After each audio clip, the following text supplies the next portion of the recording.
Hey what's up guys, this is me Lovejeet Arora. स्वागत है आप सभी का आज की इस क्लास के अंदर। तो आप सभी बच्चे बहुत बढ़िया होंगे, जानदार और शानदार तरीके से आपकी तैयारी है जो चल रही है। बिल्कुल ठीक। तो यस, इसी उम्मीद के साथ कि यस, इस बार कंट्रोल करने पर हमारा नाम उम्मीद दिखाई देगा। ओके एंड तो चलिए फिर स्टार्ट करते हैं क्लास को। एंड ईएमआरएस के सिलेक्शन के कौन हम लोग तैयारी कर रहे हैं। एंड हमारे इस क्वेश्चन को मैंने आपको प्रीवियस क्लास के अंदर एज ए HW दिया था, है ना, होमवर्क दिया था। हाँ, कुछ टाइम के बाद में हम अपने बच्चों को होमवर्क दे रहे होंगे एंड यहाँ पर आपको मैंने होमवर्क है जो दिया है। ओके, तो आपने जैसे उम्मीद करेंगे कि भाई मेरे बच्चे मेरा होमवर्क करके लाएंगे, वैसे मैंने भी उम्मीद की है। क्या होमवर्क करके लाए? चलिए। A table sports exists with the 3 column and 5 row। भाई बात हो रही है कि 3 कॉलम है उसके अंदर और 5 रो है, ठीक है। what it what what is its degree and cardinality? ठीक है। तो डिग्री और कार्डिनलिटी, जैसे आपने एक शॉर्ट भी देखा होगा, मैंने कुछ दिन पहले डाला था। तो इसको याद करने के लिए सबसे आसान जो तरीका होता है वो क्या होता है? देखो, सबसे जो आसान तरीका होता है इसके लिए वो ये होता है कि आप क्या करिए। मैं कहूँगी ये क्या है, आपको कैसे बैठेगा तो हमें क्या पता है। दो डंडे मार दिए, पैरेलल लाइन है ना। ये मेरे को कार तो बनानी आती नहीं है ना। तो क्या है, मैंने ये चीज़ आपसे बोली कि कार कहाँ चलती है, आप कहोगे रोड पर। रोड नहीं, हमें लिखना है रो पर। तो कार्डिनलिटी का मतलब रो, यानी कि टोटल नंबर ऑफ रो। मैंने इसको उसमें बताया भी था, बहुत अच्छा शॉर्ट था, उसको देखना, है ना। हाँ, ऐसे अच्छे शॉर्ट्स कभी कोई वायरल करता नहीं है, है? हाँ। Looking such a wonderful wow, है ना, ऐसे वाले जो होते हैं वो वायरल कर देते हैं, जो इतनी मेहनत करके बनाते हैं शॉर्टकट वाले। हाँ, एक मैंने रिपीटर के लिए डाला था, उसमें बड़ी मेहनत करके उसको मैंने डाला। हाँ, बहुत अच्छे तरीके से रिपीटर अगर किसी को नहीं आता है तो वो शॉर्ट में लाइक, हाँ, जस्ट लुकिंग वाओ वाला ही था वो भी। हाँ, तो ऐसी ऐसी चीज़ों को लोग देखते नहीं है। हाँ, मतलब कितनी मेहनत कर रहे हैं यार। जस्ट लुकिंग वाओ में क्या मेहनत थी, एवी खाम का वायरल कर दिया है। चलो खैर। हाँ, ओके, सो कार्डिनलिटी और डिग्री। तो कार कहाँ चलती है? रोड पर चलती है। तो टोटल नंबर ऑफ रोड क्या होंगी? कार्डिनलिटी। डिग्री बचा क्या है? कॉलम्स, तो कॉलम्स लगेंगे। तो अगर एक टेबल के अंदर 3 कॉलम है तो उसकी डिग्री की बात हो रही है। ये टोटल डिग्री कितनी है? 3 है। और अगर रो 5 है तो कार्डिनलिटी यानी कि 5 है। 2 rows are added to the table. अच्छा अच्छा अच्छा अच्छा अच्छा। इसमें ऑप्शन भी है जो आपको दिए होंगे, उसमें से आप ढूंढोगे। तो पहले मैं कह दूं कि पहले इसमें कॉलम कितने थे आपके और रोज कितने थे। तो अगर आप बात करोगे यहाँ पर तो इसमें 3 कॉलम, 5 row। इसमें दो ऐड करें, कितने करें? 2 रो ऐड करिए तो 7 हो गया, और इसमें एक कॉलम डिलीट हुआ है। तो पहले जो आपकी कार्डिनलिटी थी और आपकी यहाँ पर डिग्री थी, ठीक है। पहले कार्डिनलिटी कितनी थी? 3, बाद में 2। फॉर्म फॉर कितनी थी? 5, फिर 7, 3 और 2। तो अब आपको बताना है पहले कितनी थी? 5 और 3, सुपर कूल है 5 और 3। ये गलत हो गया, सुपर कूल। उसके बाद में आपके पास में क्या हुआ? 7 और 2, परफेक्ट, 7 और 2। ठीक है, तो आप ऐसे करके भी कर सकते हो। To display name and price of all accessories in ascending order. जब भी आपको प्रश्न में ascending order, descending order, alphabetical order, order order order दिया हो तो आप ऑर्डर बाय का यूज करते हैं। ये एक ऐसा क्लॉज है जो आपका सबसे एंड में यूज होता है। ठीक है, आप कुछ भी यूज कर रहे हो, ग्रुप बाय या व्हाटएवर, ये क्लॉज आपका हमेशा लास्ट में होगा। अब इसके बाद में आप एक ऐसे एट्रीब्यूट को लिखोगे जिसके अकॉर्डिंग आपको ऑर्डर सेट करना है। अब असेंडिंग ऑर्डर पूछा है तो आप कुछ मत लिखो लास्ट में, या फिर ASC लिख दो। और अगर डिसेंडिंग पूछा है तो आप DESC लिख दो, लिखेंगे तभी आपका डिसेंडिंग ऑर्डर में होगा। ठीक, ना लिखने का मतलब है कि बाय डिफॉल्ट भी असेंडिंग ही है, जो कि इसमें पूछा गया है। तब आप इस प्रश्न का आंसर मुझे बताएंगे, बट उससे पहले आप इसको दोबारा देख लीजिए। To display the name and price of all the accessories. तो असेसरी देखो, कॉलम के टेबल है ये आपके पास में, है ना।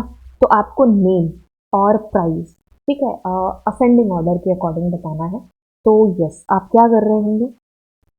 सेलेक्ट लिख रहे होंगे। ठीक है, क्या करना था? नेम, फिर क्या करना था? प्राइस। अब ऑफ कोर्स टेबल का नाम आएगा फ्रॉम टेबल का नेम ACCESSORIC असेसरीज। अब आपको क्या करना है, ऑर्डर बाय एंड प्राइस के अकॉर्डिंग इतना करोगे तो हो जाएगा। अगर आप यहाँ पर ASC लिखोगे तो भी सही है। अब इसमें से देख लो कौन सा आंसर सही है।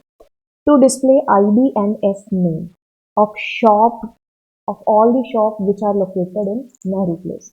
आपको डिस्प्ले क्या कराना है, डिस्प्ले का सीधा जहाँ डिस्प्ले देखो वहां सेलेक्ट ठोक दो। तो आप सेलेक्ट करा रहे हो क्या, आईडी, आईडी नाम से है कोई, यस आईडी नाम से है, एस नेम नाम से है, एस नेम नाम से है। ठीक है, फ्रॉम टेबल का नाम क्या है, टेबल का नाम भी शॉप ही है। ये मेरा पिक्सल खराब है या चल नहीं रहा, लेकिन ओके। तो अब विच आर लोकेटेड, लोकेटेड के लिए वेयर क्लॉज और area is equals to Nehru Place. ठीक है, तो इतनी सी बात हो गई रात। ठीक है, अब to display the minimum and maximum price of each में, मैंने आपको बताया कि जहां जहां ग्रुप बाय भाई साहब आते हैं वहां पर अधिकतर क्वेश्चन में ईच सीक्वेंस वाइज ऐसे ऑप्शंस होते हैं। ठीक है, तो आप क्या कहते हो, आप कहते हो सेलेक्ट। अब मिनिमम कैसे जानोगे, मिन के थ्रू। ठीक है, मैक्सिमम कैसे जानोगे, मैक्स के थ्रू। जान लिया। अब टेबल का नाम आ जाएगा जो कि आपको है कि name of accessories, accessory table का नेम। ठीक है, तो आपने एसेसरीज टेबल का नेम दे दिया। अब आपको क्या करना है, यहाँ पर ग्रुप बाय, ग्रुप बाय किसके अकॉर्डिंग ग्रुप बाय बनाना है आपको, नेम। ठीक है, तो आप नेम के अकॉर्डिंग बनाएंगे, लेकिन आप एक काम जरूर करना कि ये नेम को भी आप यहाँ पर लिख देना, जैसे आउटपुट अच्छे से डिस्प्ले हो जाए कॉमा के साथ। ठीक है, तो देखो मदरबोर्ड के अलग ग्रुप बन जाएंगे, कीबोर्ड के अलग बन जाएंगे, एलसीडी के अलग, माउस के अलग। तो इस तरीके से आपके पास में ग्रुप बाय से आंसर आ जाए। ठीक है, तो मैंने वैसे इसमें लिखा नहीं है यहाँ पर नेम साथ में, बट हम अधिकतर लिखते हैं। क्यों लिखते हैं, क्योंकि हमारा आउटपुट अच्छे से ढंग से डिस्प्ले हो जाता है हमें कि आंसर का जो आंसर है समझने लायक है ना, तो वो हमें पता चल जाएगा। जैसे मान लो मैंने कहा 3 4 5 6 ऐसा करके मैंने एक आउटपुट निकाला। ठीक है, तो अब अगर ये नंबर आते हैं आपके सामने, ये भी शो होते हैं और रिजल्ट भी, तो आपको अच्छे से समझ में आता है। बट अगर मैं आपके सामने सिर्फ ये आउटपुट आउटपुट दिखा दूँ तो है ना, वही चीज़ है यहाँ पर। अगर यहाँ आप ग्रुप बाय के साथ में जिसके ग्रुप बने वो भी डिस्प्ले होते हैं तो बेहतर आंसर डिस्प्ले होता है, बाकी गलत नहीं होता है, ये भी सही है। To display the name, price of all accessories and their respective S name where they are available। यानी कि दो सीधा था देगा। तो आप किसकी बात कर रहे हैं, बिल्कुल जॉइंट्स की बात हो रही है, लेकिन यहाँ हमारे पास टेबल नहीं है तो हमें पीछे पहले खुद से ही बनानी चाहिए अपनी टेबल। ठीक है, तो इसके लिए पहले हम क्या करते हैं, नेम। तो मैं एक ऐसा पेन ले लेती हूँ जो दोनों में ही है, जो चले एक सेकंड, जो दोनों में ही है जो चले डिस्प्ले हो जाए। तो अपने ब्लू पेन ले रहे हैं या ग्रीन ग्रीन ले लेते हैं जो इसमें भी दिखाई दे। तो आपको एस नेम देखना है, तो आप क्या करोगे, एस नेम। प्राइस, प्राइस कहाँ है, काके जे रहा, price of all the accessories and their respective S name. ये भी करना था खैर आपको, क्योंकि उसने पूछा ना रिस्पेक्ट एसेसरी का, तो यहाँ खैर आपके पास नेम आना चाहिए था और यहाँ एस नेम, बट कोई बात नहीं, आपने आगे पीछे भी लिख दिया। Where they are available, from table का नाम एस नेम कॉमा असेसरीज, तो मैं शॉर्टकट में लिख रही हूँ। ठीक है, अब बस इतनी चीज़ हो गई नहीं, लेकिन आपको क्या करना पड़ेगा यहाँ पर, वेयर आईडी, किसकी आईडी, असेसरी को मान लो मैंने ए नाम दे दिया, तो A dot I D is equals to, और शॉप को मैंने एस दे दिया, शॉप तो ये शॉप है ना, तो आई। तो बस इस तरीके से आप क्या बता रहे हो कि जहां जहां मैचिंग हो रही है, तो किसने कहा ना वेयर दे आर अवेलेबल, तो वो आपको डिस्प्ले हो जाएंगे। तो ऐसा मैंने कहाँ लिखा हुआ होगा, वही आपका आंसर होगा। तो पहले मैं प्राइस शॉप वेयर, ठीक है, दूसरे में इक्वल ऐसे नहीं लिखते हैं। ओके, तो तीसरे में क्या किया है आपने, तो अंतर तो कुछ है नहीं। इसमें आपने प्राइस कर दिया, इसमें आपने प्राइस दिया नहीं। तो ए वाला आपका बिल्कुल सही है, ठीक है। ओके, तो अभी मेरे को आवाज़ सी आई है लैपटॉप से, कहीं मेरी यहाँ पर ये मेमोरी तो फुल नहीं हो गई ना। हाँ, क्योंकि बहुत बार ऐसा होता है कि लैपटॉप इसमें मैम दिक्कत है मेमोरी से रिलेटेड, मतलब जल्दी फिलअप हो जाता है क्योंकि वीडियोस वगैरह बहुत रहती हैं इस वजह से। तो काफ़ी बार मैं लेक्चर खत्म कर देती हूँ, देन आई फाउंड कि आई वीडियो से रिकॉर्ड हो ही नहीं रही थी। To display the name of accessories whose price is greater than 1000, I think this is one of the most easy. आप में से फटाक फटाक फटाक फटाक इसे बता देंगे कि भाई ये आंसर है। Okay, so select display the name of accessories, ठीक है। नेम ऑफ एसेसरीज, ओके, तो फ्रॉम आपके पास में एसेसरीज वेयर प्राइस, ठीक है ठीक है ठीक है ठीक है ठीक है ठीक है। तो इस तरीके से आपका जो भी आंसर होगा that will be display to you. ये क्वेश्चन मैंने आपको पता था, बताया था कि how to solve this question. तो ये ऑप्शन ए है, ये ऑप्शन बी, जो बच्चे नए हैं उनको बता दे। तो आप बताएंगे कि ए क्या ग्रीन, सॉरी, वेयर के बारे में बात कर रहा है, बी क्या हैविंग के बारे में बात कर रहा है। तो आप बताओगे कि भाई यहाँ green is the only answer. अगर ये ए आपको मान लो हैविंग के बारे में कह रहा है और ये जो बी है वेयर के बारे में कह रहा है, तो आप यहाँ पर कहोगे only black is the answer. अगर मान लीजिए ये आपको काउंट कह रहा है और ये काउंट स्टार कह रहा है, तो आप कहोगे only blue is the answer. नहीं तो आप अगर इसके साथ भी हैं तो भी आप बताएंगे पहले कि किसके बारे में बात हो रही है। तो dash clause is used to filter the records from the table based on the specific condition.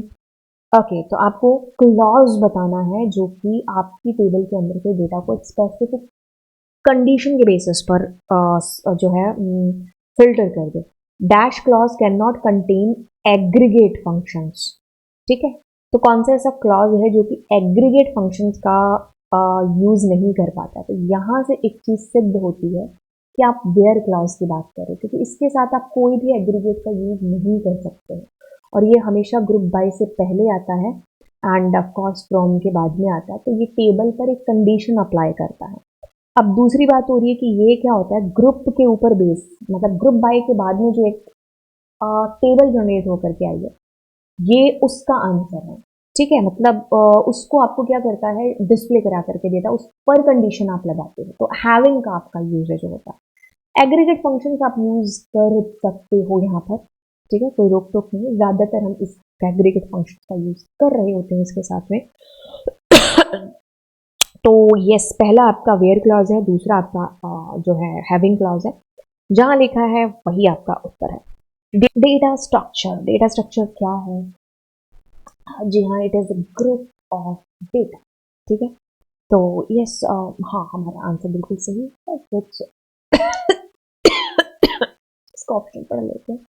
Network structure, different types of data, different operations on data, नहीं, group of data, मतलब इस तरीके से ऐसा है कि भाई आपका डेटा है जो किस, मतलब किस स्ट्रक्चर के अंदर है, मेमोरी के अंदर, एक तरीके से आप कह सकते हैं।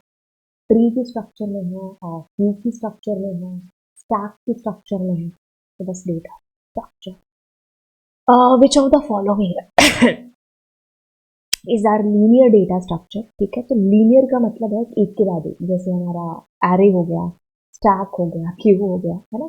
अब आप कहोगे नॉन लीनियर क्या है, तो नॉन लीनियर जैसे ट्री है, तो ये इसमें तो क्या है कि आपका एक एरे बन गया, है ना, यहाँ कुछ डेटा, यहाँ यहाँ, है ना। नॉन लीनियर जैसे लिंक्ड लिस्ट है या फिर आपका ये ट्री है ना। तो ये है dash of data structure means processing all the data elements of it। तो अगर आप सारे एलिमेंट्स, जैसे आप अगर पाइथन का सिलेबस देखते हैं तो उसमें स्पेसिफिकली जब आप लिस्ट को ट्यूपल या स्ट्रिंग को पढ़ते हैं तो उसमें ट्रावर्सिंग ऑफ लिस्ट या ट्रावर्सिंग फ्रॉम लिस्ट या ट्रावर्सिंग फ्रॉम स्ट्रिंग या ट्यूपल से आपको दे रखा है। तो ट्रावर्सिंग आपको आता है। तो ट्रावर्सिंग का मतलब एक तरीके से ये है कि भाई आपके हर एक एलिमेंट को विजिट करना। तो that is possible with the help of loop. तो लूप के थ्रू आप करते हो, ट्रावर्स करते हो एक एक एलिमेंट को। विच of the following is a collection of independent computers and other hardware interconnected by communication channels. तो यस, एक तरीके से क्या, collection of independent computer and other hardware interconnected by communication channel. देखो ऑप्शन तो जो थोड़े थोड़े मरे मरे हैं, तो उससे आपको नेटवर्किंग आपको साफ साफ दिख जाता है। ठीक है, which of the following is an advantage of networking? Application sharing, yes.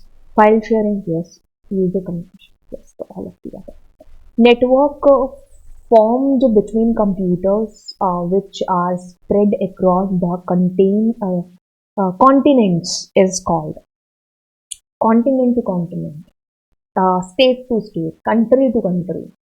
हमारा wide area network is the answer. तो यहीं पर ये समाप्त होता है। इसके बाद हम आपको मिलते हैं अगली क्लास में।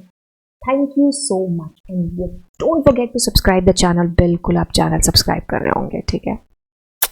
बाय।